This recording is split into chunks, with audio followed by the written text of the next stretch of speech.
No one wants to be a refugee.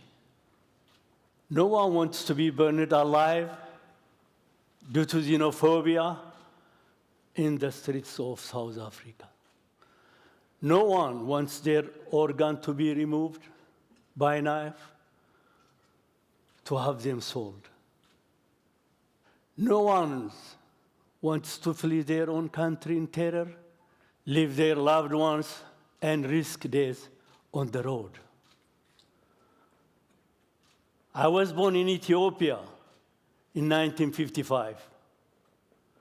I wrote poems,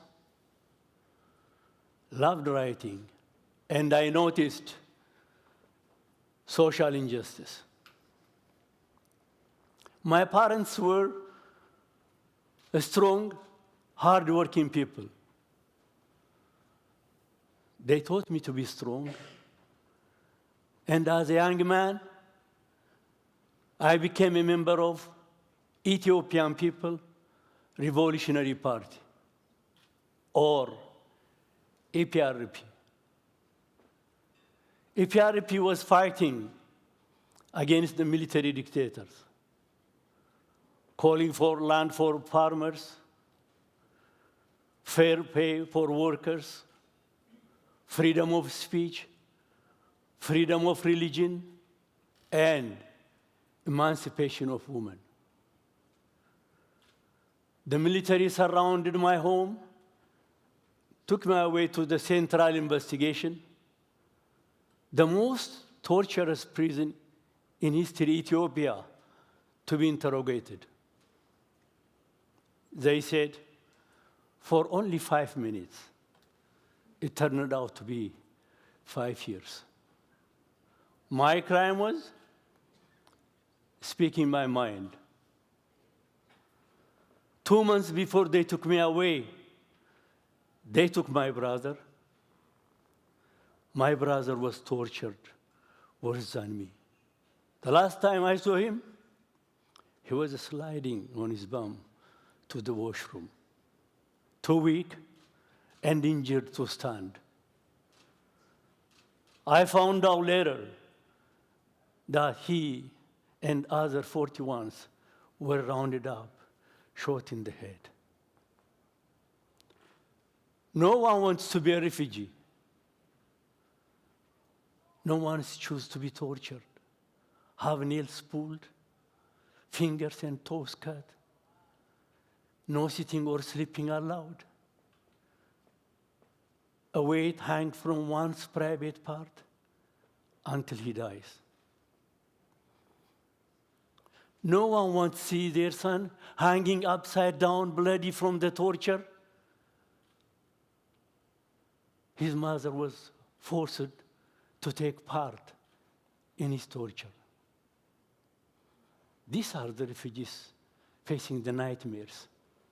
In many countries, people fleeing to escape such nightmares. I have seen it, heard the story, experienced it myself. Let's be clear, being a refugee is never a choice. After 5 years of extreme physical and mental torture, imprisonment in Ethiopia, the capital city, Addis Ababa, I was released. But I was not free. The entire city was a large prison itself. Citizens lived under curfew. Within 2 years, more than 350,000 people's lives are taken by the military government. To avoid being a new part of roundup by officials, my friend I fled the country, crossing Wuchallee desert on foot to Somalia. We walked over 400 kilometers from the frying pan into the fire. The Somalia interrogation started at the border. Amhar, They asked. I thought they were asking us if that was our national language, which is Amharic. Yes, I replied. Striving for one Ethiopia? Yes. Supporting EPRP? Yes. All punishable offense. After this interrogation, we were taken in prison to Mogadishu, the capital city of Somalia. After 5 months of imprisonment, Mr. Arthur Fair Canadian heard about us. He stepped in. He advocated for our release. And I was registered under United Nations High Commission for Refugees. No one wants to be a refugee. No one wants to drown and arrive dead on the coast of Libya or at the shores of Lampedusa, Italy. No one is choosing to have his throat cut at Fazan district in Libya and his blood mixed with the water of the Mediterranean. No one is choosing to be tortured, raped by 4 cadres, a private part mutilated until she dies in agony. After my release,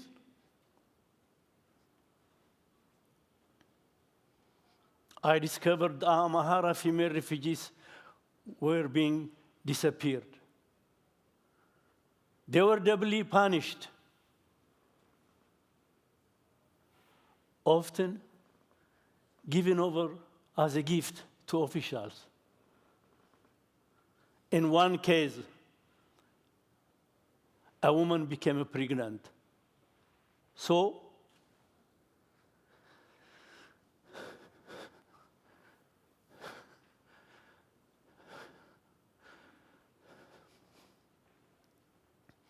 they forced her to abort. The 4-month-old fetus was left on the floor in front of her to die. When I started questioning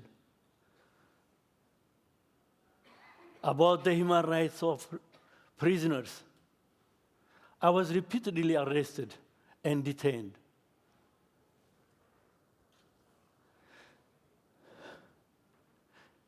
In my last imprisonment, I was accused of being a spy and ordered to confess. I declined. As a result, I was tortured yet again and sentenced to death in Shalomorto. My situation was so bleak. I sold my shirt and pants in exchanging for 7 cigarettes, left to wait for my sentence to be carried out with only my underwear. But thanks for the involvement of Amnesty International, UNHCR, and the Canadian government, my story has happy ending. I spent 7 years and 4 months in 11 different prisons.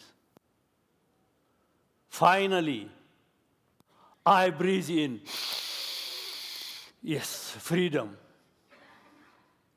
Yes, I breathed out, oh, freedom. Let me talk about revenge and what it means to me. Revenge makes you think of evil. Rape, torture, attacking others, denying the humanity of others. That's what I called a red revenge.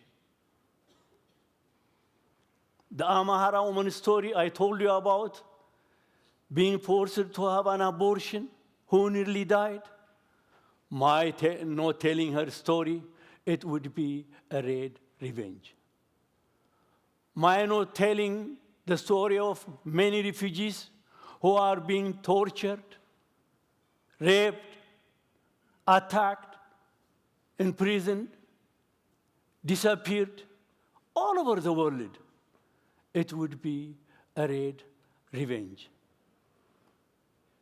I would like you to consider a different kind of revenge that I called green revenge.